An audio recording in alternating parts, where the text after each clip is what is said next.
공시를 중심으로 전략을 세워보는 시간입니다. 안녕하세요. 공중전의 샛별 김민아입니다. 미국에서 고용지표가 호조를 보이자 이 시장에서는 고금리가 당분간 이어질 것이란 전망이 나왔습니다. 그로 인해 강달러 현상이 더욱더 강해졌는데요. 우리 양시장은 파란불로 마감했습니다. 이 안에서도 빛나는 종목과 섹터를 알아봐야겠죠. 현재 시간을 거래해서 어떤 이슈와 섹터가 주목받고 있는지 알아보도록 하겠습니다. 이수 스페셜티 케미컬이 중국 석유물 자유항공사와 230억 원 규모의 공급 계약을 체결했습니다. 이는 최근 매출액 대비 19%에 해당하는 금액이고 계약은 12월 31일까지 이뤄집니다. 이러한 호재가 들리며 주가도 반응하고 있는데요. 현구간 2% 넘는 빨간불을 켜내고 있습니다. 인벤티지랩이 제3자 배정 방식의 유상증자를 결정했습니다. 99억 원 규모로 이 시설 자금을 확보하기 위한 목적이라고 밝혔습니다.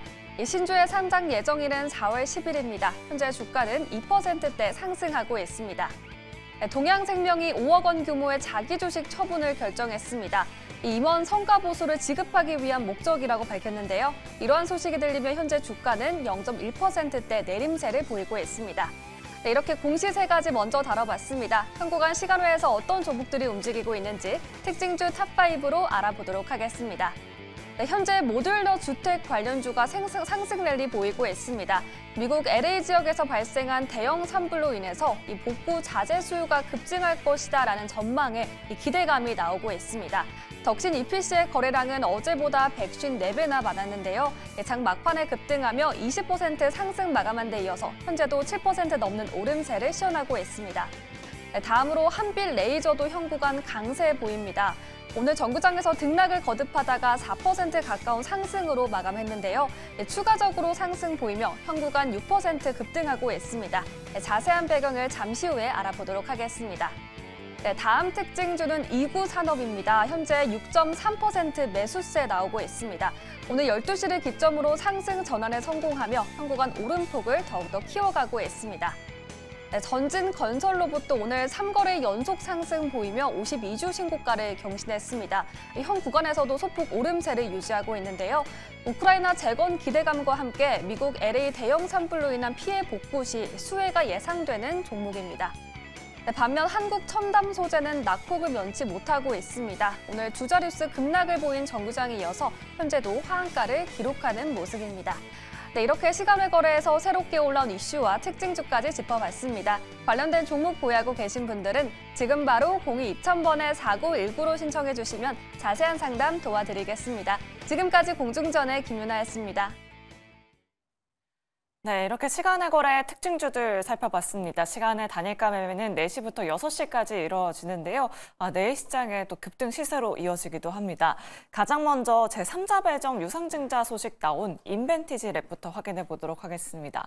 100억 원 규모라고 하는데요. 자세한 공시 내용 일단 민프롬 대표님께 여쭤보도록 할게요. 요즘에 비만 치료제 모멘텀이 좀 많이 죽어있긴 한데 이 내용 어떻게 보셨어요? 현재 시간의 거래에서는 거의 3% 가까이 상승해주고 있긴 하거든요. 사실 제3자 배정 공시는 호재죠. 네. 제가 여러 번 말씀을 드렸던 것 같아요. 혹시 기억이 안 나시는 분들을 위해서 짧게 말씀드리면 우리가 엘리베이터에 치킨집을 열겠습니다. 투자하실 분 하고 공고하는 거랑 내가 치킨집을 열려고 하는데 생각하고 좀 주변 지인한테만 얘기했는데 어떤 한 명이 내가 투자할게, 내가 지분 50% 해서 내가 이렇게 직접적으로 투자할 사람이 정해져 있는 이런 투자는 굉장히 호재입니다.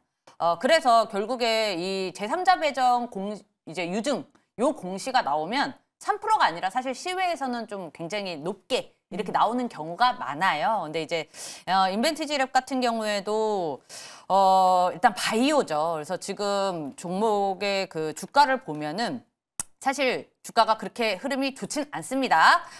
좀 길게 횡보를 하고 있는 구간이라고 봐야 돼서 요게 결국에는 내일 뚜껑을 열어봐야 실제로 이제 효시가 있는지 이제 효과가 있는지 없는지를 좀 판단을 할 수 있을 텐데 결국에는 우리가 바이오 사업군, 바이오 회사에 대한 재무제표를 보기가 사실 좀 어려워요. 왜냐하면 바이오는 사실 재무가 좋을 수가 없거든요. 제약사랑은 조금 다르죠. 그래서 이게 제3자 배정 호재라고 했는데 요 공시만 보고 들어가도 될까 안 될까는 시외에 굳이 안 들어가셔도 됩니다. 그리고 또 내일 이제 아침에 개장 전에 예상 체결량도 그거 보고 미리 이렇게 좀 들어가는 것도 사실 조금 저는 이제 워워 시키는 편이라서 사실 이 긴 횡보 구간을 좀 지나고 나서 들어가는 것도 나쁘지 않거든요. 그래서 만약에 인빈티지 랩이 그래도 혹시 정찰병을 보내볼래요 한다면 정찰병 수준의 비중으로 이렇게 들어가는 게 가장 안전하고요. 그 다음에 이제 부딪힐 자리가 바로 한 24,000원 부근입니다.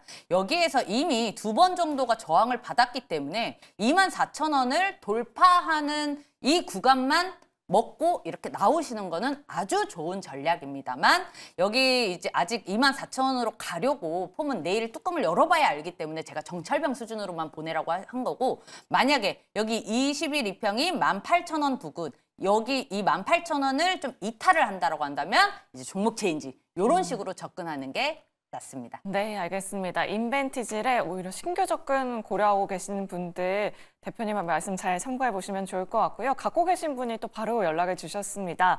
3332번님이신데요. 19,700원에 인벤티지 랩을 매수하셨고요. 비중은 10% 가지고 계세요. 계속 가져가도 괜찮을까요? 라고 남겨주셨는데 정태근 이사님께 여쭤보도록 할게요. 아주 살짝 수익 중이시긴 하거든요. 지금 단일가에서도 거의 3% 가까이 오르고 있어서 네. 내일 시장의 시세는 어느 정도로 예상하시고 오히려 내일 상승하면은 좀 익절을 해보시는 전략도 괜찮을까요? 일단 뭐 제3자 배송 관련돼 가지고 네. 내일 반등이 나온다라면 정말 다행이라고 좀 생각이 들어요. 들고 그리고 그러면 그 증자 이슈 같은 경우는 아시다시피 길게 가는 이슈가 아니라 짧게 가는 이슈인 거 잘 알고 계시잖아요. 그러면 저는 그 만약에 제가 인벤티지 랩을 가지고 있다라면은 그 반등이 나오게 된다라면은 그 반등을 이용해서 좀 매도를 좀 하지 않을까라고 좀 생각이 들어요. 왜냐하면은 그 종목을 분석하는 것만큼이나 종목이 속해 있는 업종의 분위기라든지 종목 전반적인 분위기가 중요하다고 생각을 하거든요. 인벤티지 랩은 다들 잘 아시다시피 바이오인에서 비만 치료제입니다. 그러면 비만 치료제에 대한 분위기를 우리가 좀 봐야 되거든요. 그러면 작년 비교해서 올해 봤을 때 비만 치료제에 대한 분위기가 물론 올해가 얼마 되지 않았지만은 지금 현재 그 비만 치료제 분위기가 작년 뭐 6월달, 7월달 한창 갈 때랑 비교해봤을 때 사실 좀 많이 식어 있잖아요, 그죠? 그러다 보면은 저 같은 경우에 대장을 볼 수밖에 없는데 대장은 누가 보더라도 펩트론이라고 볼 수밖에 없어요. 펩트론도 지금 최근에 이제 상당히 많은 변동성이 나오다가 좀 살짝 이제 분위기가 좀 식는 분위기거든요. 그러면 대장이 만약에 좀 꺾이게 된다라면은 거기에 이은 후속 비만 치료제 같은 경우도 조금 식을 가능성이 저는 있다라고 봅니다. 그러다 보니까 업종에 대한 분위기, 테마에 대한 분위기를 살필 수밖에 없거든요. 그래서 결론은 뭐냐면은 일단은 비만 치료제 섹터 괜찮죠, 좋죠, 좋은데 중요한 것은 분위기가 작년만 못하다라는 점을 좀 감안한 대응이 필요하지 않겠나 생각이 들어요. 결국 이 종목이 더 가냐 안 가냐는 얼마만큼 이제 업종 섹터 분위기를 이렇게 확 띄워주냐가 관건이거든요.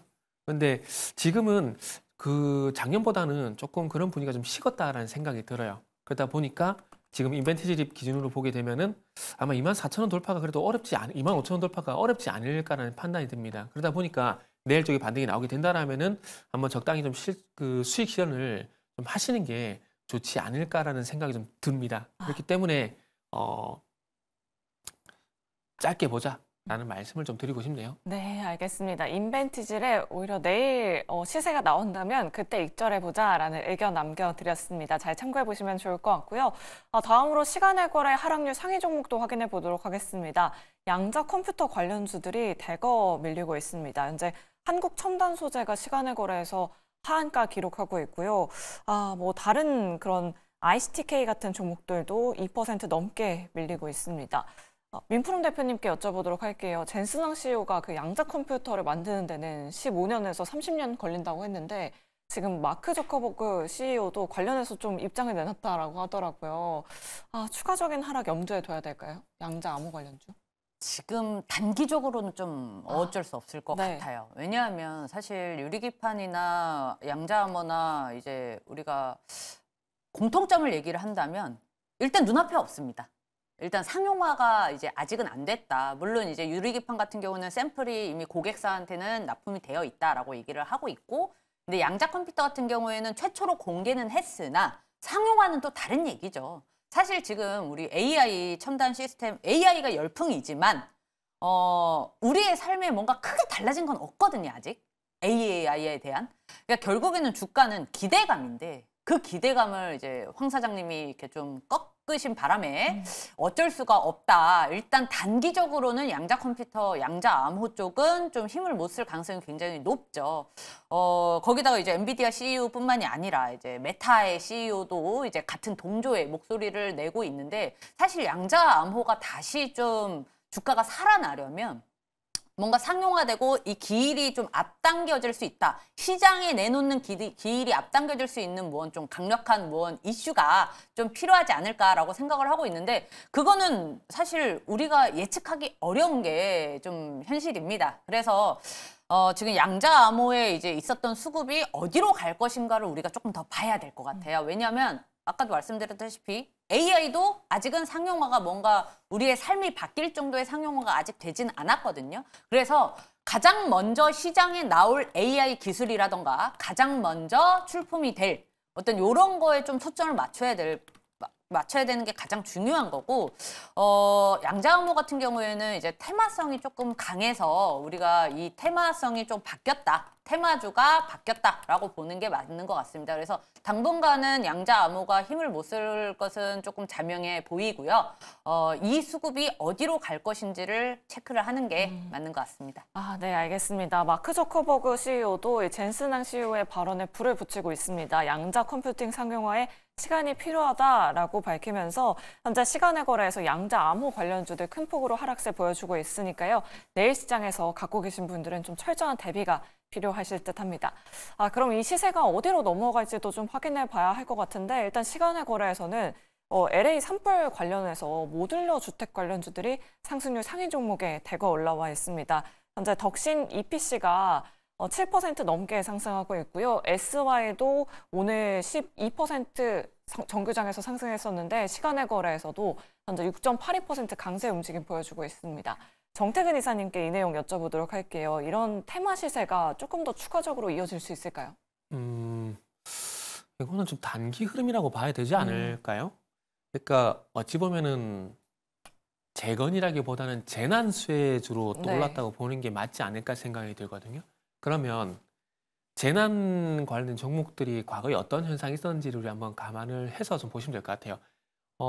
우리나라 같은 경우에 가장 가까운 게 이제 재난 관련된 게 지진이 있었잖아요. 포항 지진. 그때 그래가지고 그거 관련돼가지고 뭐 지진 관련주의 강세를 좀 보였었는데 LA 산불 같은 경우도 그런 맥락에서 좀 보시는 게 좋지 않을까라는 생각이 들어요. 그런데 그 지진보다는 조금 더 시세가 좀 강하게 나오는 것들이 저 개인적으로는 아마 이게 재건과 엮여있기 때문에 그런 현상이 나오는 것이 아닌가라는 생각이 좀 듭니다.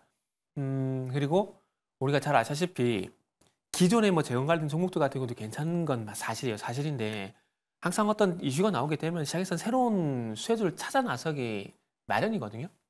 그러니까 어찌 보면은 지금 이 덕신 EPC 같은 경우 데크플레이트 관련주인데 데크플레이트 같은 경우는 저거 뭐죠? 갑자기 종목이 생각이 안 나네. 우리가 지금 데크플레이트 종목인데 이건 아니요. 홀딩스요? 이건 홀딩스 아니에요. 네. 땡. 윈테인가 원테인가 저 기억이 안 나네요. 하여튼 있는데 그게 있는데도 이 종목이 지금 떠올랐잖아요. 데크플레이트 관련돼 가지고. 그러니까 LA 산불 관련돼 가지고 이제 재건 관련해서 재난주 쪽으로 옮겨가게 되면서 이 순환매에 의해서 새로운 수혜주가 이렇게 새로운 수혜주라기보다는 관련주가 떠오르는 걸 보시면 될 것 같습니다. 그래서 오늘 뭐 시간에 걸쳐서 강한 모습이 연출되고 있지만 결국 드리고 싶은 말씀은 뭐냐면은 과거에 뭐 재난 관련돼서 종목들이 재난 관련돼서 어떤 테마가 형성되는지를 한번 우리가 감안해 보게 된다라면은 아마 길게 가지는 그런 연율에서 뭐 길게 가는 건 힘들지 않을까라고 생각이 좀 들다 보니까 단기로 봐야 되지 않을까라는 말씀을 좀 드릴 수 있을 것 같습니다. 네, 알겠습니다. 현재 시간의 거래에서 덕신, EPC 그리고 SY 같은 종목들 강하게 움직이고 있긴 하지만 신규 접근은 좀 보수적으로 바라보면 좋을 것 같다라는 의견이었습니다. 관련된 종목 갖고 계신 분이 또 바로 문자 주셨는데요. 뒷번호 3531번님께서 SY 종목을 가지고 계십니다. 매수가가 4,900원에 비중 10% 가지고 계신데요. 민프롬 대표님께 SY 여쭤보도록 할게요. 일단 지금 시간의 거래에서 오르고 있긴 한데 어느 정도 선에서 정리를 해야 될까요? 이렇게 단기적인 테마로 움직이는 종목들은요. 진짜 기술적 분석을 잘 하셔야 돼요. 왜냐하면 일단 우리가 정말로 이 산불로 인해서 이 회사가 정말 돈을 벌 거란 기대감으로 지금 주가가 가는 게 아니잖아요. 말 그대로 완전 그냥 테마로 가기 때문에 단기적으로 쏘고 다시 반납할 확률이 대단히 높습니다. 진짜 갑자기 LA에서 미국에서 나는 재건을 한국 기업으로 하겠어 이런 뉴스 터지지 않는 한 다 반납합니다. 대부분은. 그렇기 때문에 이렇게 한번 쏴줄 때 적당히 이제 수익 실현을 하고 나오는 게 가장 안전하거든요. 근데 이제 사람의 욕심이란 게 그렇지 않죠. 이제 조금 더 갈 것 같은데 더 갈 것 같은데. 자, 그래서 중요한 지점 말씀드릴게요. 지금 중요한 지점은 바로 여기예요. 지금 4,750원 부근. 왜냐하면 전고점이기도 하고 이게 약간 사람마다 다르거든요. 뭐냐면 이 꼬리 끝을 이제 전고점이라고 하시는 분들도 있고 그다음에 이제 종가 그날의 종가를 이제 잡는 사람이 있는데 저는 종가로 잡아요. 왜냐하면 결국에는 끝날 때는 매도세가 있었기 때문에 꼬리 달고 내려왔기 때문에 여기가 굉장히 중요한 매물대라고 저는 생각합니다. 제 관점은. 그래서 어쨌든 4,750원이 이렇게 줄여서 보더라도 여기저기서 많이 지금 저항을 받았어요. 여기도 받았고 이미 여기서도 많이 받았고 또 받았고 그래서 이 4,750원 부근에서 한번 부딪힐 가능성이 높은데 이런 식으로 단기적인 테마성을 띠는 경우는 시작부터 내일 갭상 시작해서 쫙 올라갈 수 있거든요. 그러면 올라갈 때 이 바로 전전 고점이라고 봐야겠죠. 전전 고점 5,500원까지도 갈 수는 있겠습니다만 여기는 우리 욕심이라고 생각을 하시는 게 낫습니다. 5,500원 이전에 5,000원 넘어서 하다가 1분도 안 돼서 다 빼버리거든요. 그래서 제가 드리고 싶은 말씀은 5,000원이 또 중요할 것이다. 이 5,000원이 꼬리이기도 하고 일단 마디가라서요. 5,000원에서 가장 많은 매물이 몰려 있을 겁니다. 매도 호가창에서 보면은. 그래서 저는 만약에 목표가를 5,000원으로 잡으면 4,995원. 뭐 4,990원 이런 식으로 매도를 먼저 걸어놔도 되거든요. 그래서 저는 5,000원 부근에서는 좀 매도를 하셨으면 좋겠고 만약에 예를 들어서 갈 게 없으면 얘네들이 2, 3일 더 갈 수 있어요. 그럴 수는 있으나 우리 그런 좀 낮은 확률에 걸지 마시고 내일 정도면 매도를 하는 생각으로 해서 5,000원 부근에서 적절히 익절하셨으면 좋겠습니다. 네, 알겠습니다. 너무 욕심 부리지 마시고 5,000원 부근에서 매도하는 전략 말씀드렸습니다. 시청자님 잘 참고해 보시길 바라겠습니다. 다음으로 시간의 거래에서 구리 관련주들이 또 다시 한번 들썩거리고 있습니다. 이구산업이 5% 넘게 상승하고 있고요. 대창 같은 종목들도 현재 2% 넘는 상승세 보여주고 있는데 정태근 이사님께 여쭤보도록 할게요. 최근에 좀 구리 가격이 움직임 보여주고 있는 것 같은데 구리 가격 상승세 이어질 수 있을까요? 와, 구리는 진짜 저 오랜만에 얘기하는 것 같아요. 그러니까요. 작년 이후에 처음 이제 얘기하는 네. 것 같은데 당연한 얘기지만 구리가 어떤 연율에서 올라가느냐가 중요하다 좀 생각을 하고 있는데 말씀드리면서 이제 구리 가격 한번 검색해 보게 되면은 일단은 보편 관세 얘기 나오면서 일단은 구리 가격 상승에 대한 얘기가 있거든요. 그러면 우리가 간단하게 공급과 수요적인 측면에서 봤을 때 수요가 늘어나는 게 더 많이 올라갈까요? 공급이 줄어든 게 더 많이 올라갈까요? 그러니까 보편적 관세는 결국 수요가 아니라 공급 이슈거든요. 그러면 이거는 단기적인 이슈라고 좀 보는 게 맞는 것 같아요. 물론 뭐 전력망 인프라 이런 부분을 통해서 구리 수요가 더 늘어나는 부분들이 있겠지만은 근데 어쨌거나 저쨌거나 지금 구리 가격이 올라간 연유는 수요적인 측면이 아니라 보편적 관세라고 하는 공급적인 이슈가 더 크기 때문에 뭐 구리 가격 상승하는 것에 대해서는 긍정적이긴 하지만은 그럼에도 불구하고 지속성을 보게 된다라면은 아닐 가능성이 있기 때문에 뭐 단기적으로 보시는 게 맞는 것 같아요. 그리고 이게 내일 반짝 상승하고도 꺼질지도 모르는 거거든요. 그렇기 때문에 너무 크게 생각하지 마세요. 그리고 더 중요한 건 제가 가끔씩 그 얘기잖아요. 가상화폐 얘기 나오게 되면 가상화폐 사라고 말씀드리잖아요. 구리가 올라가게 되면은 관련주보다는 차라리 구리 가격을 보는 게 더 나을지도 모릅니다. 그래서 일단은 구리 가격의 어떤 방향성이 나왔을 때 어떤 연유로 해서 상승이 나왔는지 보시고 그 연유가 공급적인 측면이 아니고 수요적인 측면인지 이런 것들도 좀 확인을 하시면은 뭐 투자하는데 좀 도움이 되실 것 같습니다. 네, 알겠습니다. 현재 시간의 거래에서 이구산업, 대창, KBI 메탈 같은 기업들 상승률 상위 종목에 대거 올라와 있긴 하지만 오히려 구리에 직접적인 투자를 하는 것이 좋을 것 같다라는 의견까지 잘 참고해 보시길 바라겠습니다.